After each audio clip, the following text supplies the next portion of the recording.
Hi guys, welcome to my channel. మహాబలిపురంది part 1 పెట్టాను కదా, చూడండి. అది చూడకుంటే చూసేయండి. దానికి కంటిన్యూస్గా వీడియో ఇది. ఆటో డ్రైవర్ ఫోన్ చేశాడని చెప్పాను కదా, ఇంకా మాకు కృష్ణుడి బాల్ దగ్గరికి వచ్చేయండి అని చెప్పాడు. అక్కడికైతే వెళ్ళిపోయాము. అక్కడ మమ్మల్ని పికప్ చేసుకొని ఇంకా పంచరథాస్ దగ్గరికి అయితే తీసుకెళ్తున్నాడు. మేము వెళ్ళే దారిలోనైతే బండరాళ్ళన్నింటికి ఈ విధంగా శిల్పాలు అయితే చెక్కబడి ఉన్నాయి. ఇప్పుడైతే పంచరథాస్ అయితే వచ్చేసాయి. ఆటో డ్రైవర్ ఏం చెప్పాడంటే, మీరు ఫస్ట్ కృష్ణస్ బటర్ బాల్ దగ్గర తీసుకున్న టికెటే అన్నిటి దగ్గర యూజ్ అవుతుంది అని చెప్పాడు. ఇంకా దానిపైన స్టాంప్ వేయించుకొని లోపలికైతే వెళ్ళిపోయాము. ఇక్కడికి ఫారెనర్స్ అయితే చాలామంది అయితే వచ్చారు. మనం ఇప్పుడు ద్రౌపది రథాన్ని చూద్దాం రండి. చూడండి ఏ విధంగా ఉందో. లోపలనైతే దుర్గాదేవి అయితే ఐడాల్ అయితే ఉంది. ఈ ద్రౌపది రథ అనేది దుర్గాదేవికి అయితే అంకితం చేయబడిందంట. ఈ ద్రౌపది రథ పక్కనే అర్జున రథ అయితే ఉంది. చూద్దాం ఏ విధంగా ఉందో. ఈ అర్జున రథాన్ని శివునికి అయితే అంకితం చేయబడిందట. చూడండి, సింహము అదేవిధంగా ఏనుగు అయితే చాలా చాలా పెద్దగా అయితే ఉన్నాయి.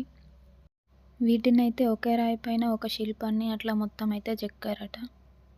చూడండి, వాటి పక్కన మనుషులు ఎంత చిన్నగా కనిపిస్తుందో, అంటే అర్థం చేసుకోండి ఎంత పెద్దగా ఉన్నాయో అనేది. ఏనుగుకి పక్కనే నకుల సహదేవుని రథానైతే ఉంది. చూడండి ఒకసారి. ఈ నకుల సహదేవుని రథానైతే ఇంద్రదేవునికి అంకితం చేయబడిందట. ఇది వచ్చేసి భీమరథ. చూడండి ఎంత పెద్దగా ఉందో. ఈ అన్ని రథాల కన్నా ఇదే పెద్ద సైజులో ఉంది. ఈ భీమరథ అయితే 3-4 ఫ్లోర్ల సైజులో ఉన్న బిల్డింగ్ లాగా అయితే ఉంది. అంటే అంత హైట్ ఉందన్నమాట. ఈ భీమరథ నుంచి కొంచెం పక్కకు వచ్చినట్టయితే ధర్మరాజ రథ అయితే ఉంది. చూడండి, ఈ రథాన్ని అయితే శివునికైతే అంకితం చేయబడిందట. ధర్మరాజ రథ నుండి కొంచెం స్టెప్స్ ఎక్కి పైనకి వెళ్ళినట్లయితే ఈ ధర్మరాజ రథము అదేవిధంగా భీమరథము అన్నిటి యొక్క బ్యాక్ వ్యూ అయితే కనిపిస్తుంది. చూడండి ఒకసారి. ఈ భీమరథానికి పోల్స్ ఉన్నాయి కదా, వాటికి చుట్టూ తిరగడానికి అయితే ప్లేస్ అయితే ఉంది. దాని నుండి కొంచెం ముందుకు వెళ్ళినట్లయితే ఇలా నంది అయితే కనిపిస్తుంది. నిజంగా ఇది కూడా చాలా పెద్దగా ఉంది. చాలామంది దీనిపైన అయితే ఎక్కుతున్నారు చెప్పులు వేసుకొని. అక్కడ ఉన్న వాచ్మెన్ అయితే ఎక్కొద్దు అనేసి చెప్పాడు. మాది ఇక్కడ చూడడం అయితే అయిపోయిందని చెప్పేసి ఆటో డ్రైవర్కి ఫోన్ చేసాము. ఆయన వచ్చేంత లోపల మ్యాంగోని అయితే తీసుకున్నాము. ఇంకా అతను వచ్చేసి పికప్ చేసుకొని మహిషాసురమర్దిని కేవ్స్ దగ్గరనైతే డ్రాప్ చేశాడు. మనం ఫస్ట్ తీసుకున్న టికెటే ఇక్కడ కూడా యూజ్ అవుతుంది. అదే టికెట్ పైన మళ్ళీ ఇక్కడ స్టాంప్ వేయించుకొని లోపలికైతే వెళ్ళిపోయాము. ఈ బోర్డులో కూడా మొత్తం ఇన్ఫర్మేషన్ ఉంది. ఈ టెంపుల్ పైనకి ఎక్కాలంటే స్టెప్స్ అయితే ఉన్నాయి. మాకైతే చాలా నీరసం వచ్చింది. ఇది వచ్చేసి మామల్లపురంలో ఈశ్వర దేవాలయం అట. మహాబలిపురంనే మామల్లపురం అని కూడా పిలుస్తారు. ఈ ఆలయాన్ని అయితే కొండ చివరి భాగంలోనైతే నిర్మించబడ్డారు. ఇది ఒక నిర్మాణాత్మకమైన చిన్న ఆలయం అట. మేము కొన్ని స్టెప్స్ ఎక్కిన తర్వాత ఒక వ్యూ పాయింట్ అయితే ఉంది. అక్కడ కొంచెం వీడియోస్ అయితే తీసుకున్నాము. మళ్ళీ ఇంకా స్టెప్స్ ఎక్కాల్సి వచ్చింది. ఇంకా స్టెప్స్ ఎక్కితే పైన టెంపుల్ అయితే కనిపిస్తుంది. ఈ ఆలయం తెల్లటి బూడిద రంగు గ్రానైట్తో నిర్మించిన పల్లవరాజు రాజసింహ చివరి సంవత్సరాలకు కేటాయించబడిందట. ఇక్కడైతే కొన్ని శిల్పాలు అయితే చెక్కబడి ఉన్నాయి. ఈ ఆలయానికి అయితే చుట్టూ ఖాళీ ప్లేస్ అయితే కొంచెం ఉంది. ఇక్కడ నుంచి లైట్ హౌస్ అయితే కనిపిస్తుంది. అదేవిధంగా మనకు మహాబలిపురం యొక్క బీచ్ అయితే కూడా కనిపిస్తుంది. చూడండి ఎంత బాగా కనిపిస్తుందో. మా బాబా అయితే ఈ బీచ్ వ్యూ చూసిన నుండి ఇంకా బీచ్కి వెళ్దామని చెప్పేసి ఏడుపు స్టార్ట్ చేసిండు. ఇంకా అక్కడ నుండి కిందికైతే వచ్చేసాము. మీకు ఈ స్టెప్స్ చూస్తే అర్థమవుతుంది ఎంత హైట్లో ఉందని చెప్పేసి ఈ టెంపుల్. అక్కడ నుండి కిందికి వచ్చేసిన తర్వాత ఇక్కడ చిన్న గుహలాగా ఉంది. ఇదే మొత్తాన్ని ఒకే బండరాయి పైననైతే చెక్కారు. ఇప్పుడు కింద గుహలాగా టెంపుల్ లాగా ఉన్న దానిపైన ఇప్పుడు శివుని ఆలయం అయితే ఉంది. ఇక్కడ నుండి కొంచెం ముందుకు వెళ్ళినట్లయితే లైట్ హౌస్ కనిపిస్తుంది. మేము లైట్ హౌస్ చూసుకొని రిటర్న్ వచ్చే వాళ్ళకి అడిగినాం లిఫ్ట్ ఉందా దాంట్లో అంటే లిఫ్ట్ లేదు, మెట్లు ఎక్కి వెళ్ళాలి అని అన్నారు. మేము ఆ పాటికి అలసిపోయాం కాబట్టి ఇంకెక్కలేదు. ఆటో డ్రైవర్కి అయితే ఫోన్ చేసాము. అతనైతే వచ్చేసాడు అన్నమాట. ఇంకా ఆటో ఎక్కేసి షోర్ టెంపుల్కి అయితే వెళ్ళిపోయాము. ఆ షోర్ టెంపుల్ దగ్గర అంటే కొంచెం ముందర అయితే దించేశాడు. అక్కడి నుండి కొంచెం ముందుకెళ్ళే కొద్దీ ఇవన్నీ కనిపించాయి. ఇంకా మా బాబు ఊరుకుంటాడా, నాకు కంపల్సరీ అది కొనియండి అని చెప్పేసి మార్నింగ్ నుండి అడుగుతున్నాడు. ఇంక ఇక్కడ కనిపించిందని చెప్పేసి ఇక్కడ కొనిచ్చేసాము. ఇక్కడ షోర్ టెంపుల్‌దయితే పెద్ద ఫోటోనైతే పెట్టారు. చూద్దాం మనం అక్కడికెళ్ళి ఏ విధంగా ఉంటుందనేది. మా ఆయన బెల్ట్ తీసుకుందాం అని చెప్పేసి చూస్తే 350 అట్లా అన్నారు. ఇంక వద్దు అని చెప్పేసి మేము వచ్చేసినాం. చూస్తే మీకు అర్థమవుతుంది చూడండి. మొత్తం రెడ్ శారీ ఉన్న వాళ్ళే ఉన్నారు. చిన్న పిల్లల నుండి పెద్దవాళ్ళ వరకు మొత్తం వాళ్ళే ఉన్నారు. మేము ఆటో డ్రైవర్‌కి అడిగితే ఏమన్నాడంటే, వాళ్ళు ఇప్పుడు 50 డేస్ ఇట్లా మాల వేసుకుంటారు. అంటే అమ్మవారికి సంబంధించింది. వాళ్ళు ఇప్పుడు 50 డేస్ ఇక్కడికి వస్తారన్నమాట. స్నానం చేసుకొని టెంపుల్ అయితే దర్శనం చేసుకుంటారట. ఈ షోర్ టెంపుల్‌కి సంబంధించింది మొత్తం ఇక్కడ ఉంది. మా బాబుకి ఇదైతే కొనిచ్చి నుంచి ఇంకా యాక్టివ్ అయిపోయాడు.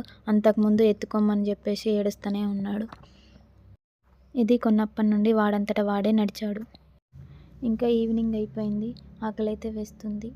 ఇంకా ఏం తిందామని ఆలోచిస్తే అక్కడనైతే స్వీట్ కార్న్ అట్లా కనిపించింది. అది వచ్చేసి 40 రూపీస్ అన్నారు.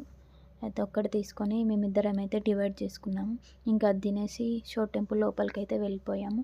చూద్దాం ఇక్కడ ఎట్లా ఉందో అనేది. ఇక్కడ ఏదో ప్రోగ్రామ్ ఉన్నట్టుంది. మొత్తము ఆ దోమల మందైతే స్ప్రే చేశారు. ఈ టెంపుల్ అనేది సముద్రానికి దగ్గరగా ఉందన్నమాట. దీని పక్కనే సముద్రం ఉంది. చూద్దాం టెంపుల్ దగ్గరికి వెళ్ళేసి. ఇవి 2 గోపురాల్లాగా కనిపిస్తున్నాయి. చూద్దాం అక్కడికి వెళ్ళేసి. ఈ టెంపుల్ చుట్టూ మొత్తం నందిల విగ్రహాలైతే కనిపిస్తున్నాయి చూడండి. ఈ షోర్ టెంపుల్ అనేది పల్లవరాజు అయినటువంటి నరసింహవర్మ II అనే వ్యక్తి నుండి స్టార్ట్ అయ్యిందట. ఇక్కడ 7 టెంపుల్స్ ఉండేనంట. సునామీ వల్ల అన్నీ మునిగిపోయాయంట. ఓన్లీ ఇదొక టెంపుల్ అనేది బయటపడ్డదట. ఇంకా 6 దేవాలయాల కోసం సైంటిస్టులు అయితే సెర్చ్ చేస్తున్నారంట. ఒకే రాయితోని ఈ దేవాలయాన్ని అయితే చెక్కారట. చూడండి ఎంత బాగా కనిపిస్తున్నాదో. ఈ టెంపుల్ లోపలనైతే మనకు శివుడు కనిపిస్తాడు. అదేవిధంగా విష్ణువు కూడా కనిపిస్తాడు. ఈ ఇద్దరు అయితే కనిపిస్తారన్నమాట మనకి. ఇక్కడ చూడండి శివుడిని అయితే కనిపిస్తున్నాడు. ఇక్కడికి మన ఇండియన్సే కాకుండా ఫారినర్స్ కూడా చాలామందే వస్తారట. 1984లో యునెస్కో ప్రపంచ వారసత్వ సంపదగా నిర్ధారించిందట ఈ టెంపుల్ని.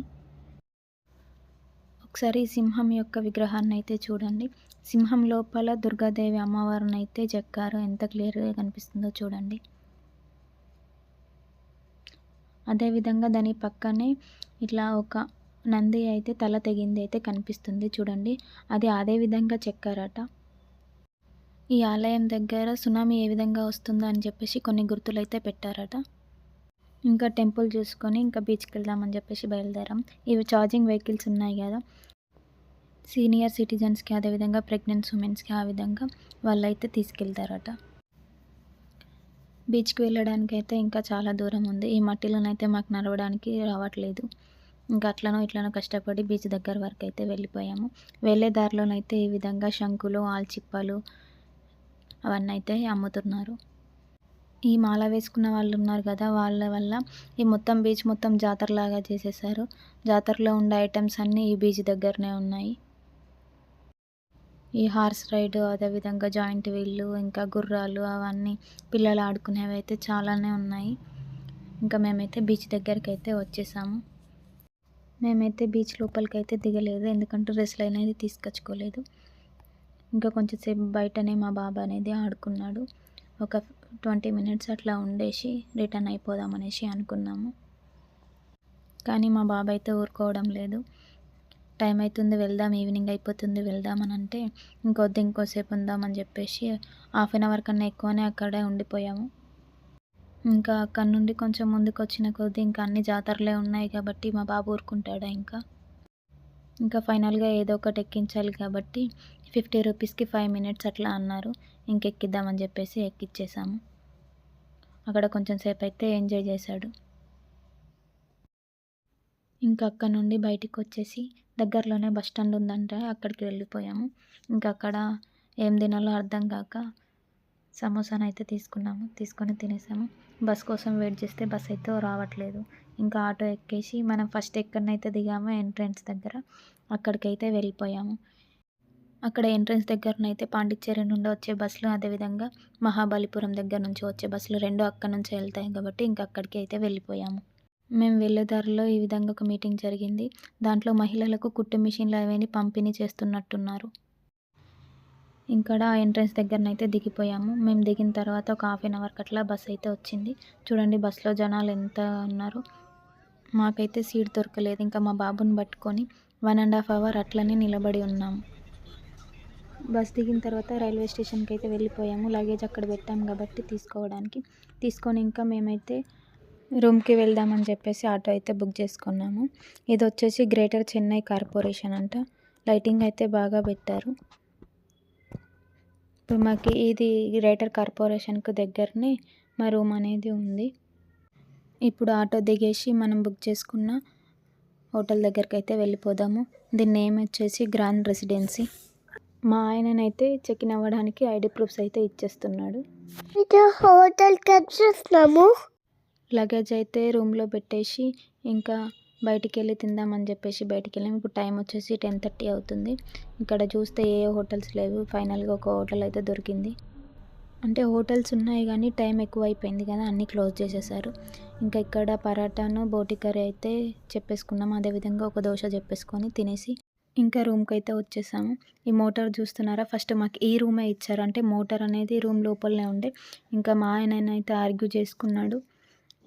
ఇంకా ఓయో వాళ్ళకైతే మెయిల్ చేశాడన్నమాట. మాకు ఈ రూమ్ ఇచ్చారు, మాకు అద్దు క్యాన్సిల్ చేసేయండి అని చెప్పేసి.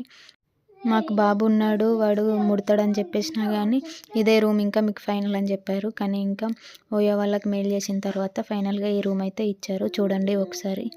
ఇంకా మార్నింగ్ నుండి తిరిగి అలసిపోయాం కాబట్టి ఇంకా పడుకుండిపోయాము. Thanks for watching this video. Please do like, share, subscribe my channel. Subscribe చేసుకోండి.